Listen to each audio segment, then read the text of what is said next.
Hello. आज हम अंग्रेजी ग्रामर के एक बहुत ही जरूरी नियम की बात करेंगे, सब्जेक्ट वर्ब अग्रीमेंट। सुनने में भले ये छोटा सा लगे, पर ये एक ऐसी चीज है जो आपकी राइटिंग को एकदम क्लियर और दमदार बना देती है। चलिए सीधे एक एग्जाम्पल से शुरू करते हैं। इस सेंटेंस को जरा देखिए। The list of items are on the desk.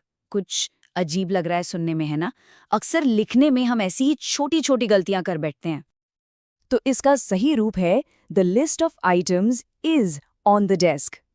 अब शायद मन में ये सवाल उठेगा कि भाई आइटम्स तो इतने सारे हैं, तो फिर इज क्यों लगा, आर क्यों नहीं? बस इसी पहेली को सुलझाने का नाम है सब्जेक्ट वर्ब अग्रीमेंट। तो चलिए मिलते हैं हमारे सेंटेंस के हीरो से, सब्जेक्ट वर्ब अग्रीमेंट।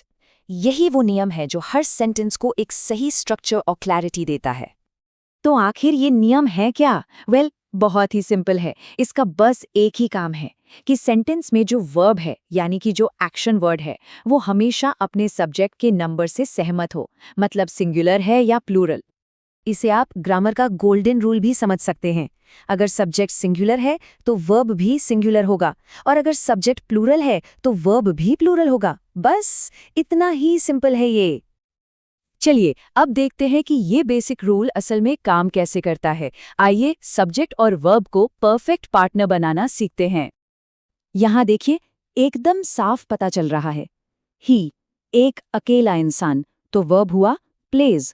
और जब सब्जेक्ट एक से ज्यादा हो गया, जैसे दे, तो वर्ब भी बदलकर प्ले हो गया।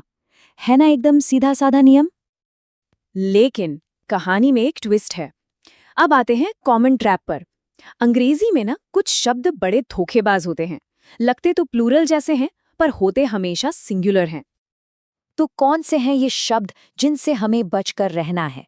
ये रहे कुछ खास एग्जाम्पल्स। Each, everyone, neither.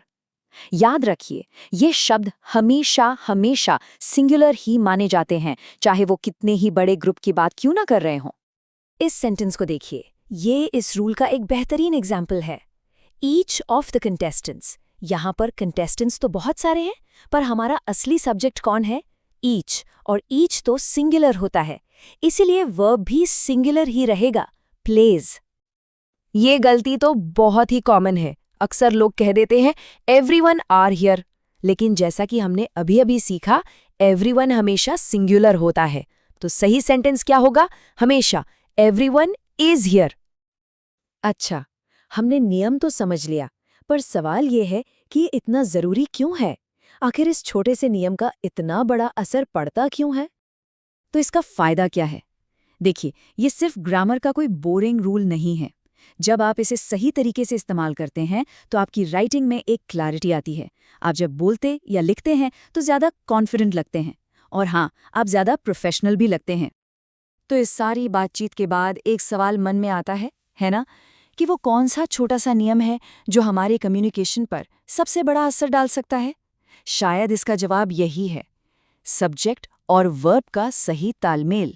यही वो छोटी सी चीज़ है जो एक अच्छे कम्युनिकेशन की नींव रखती है।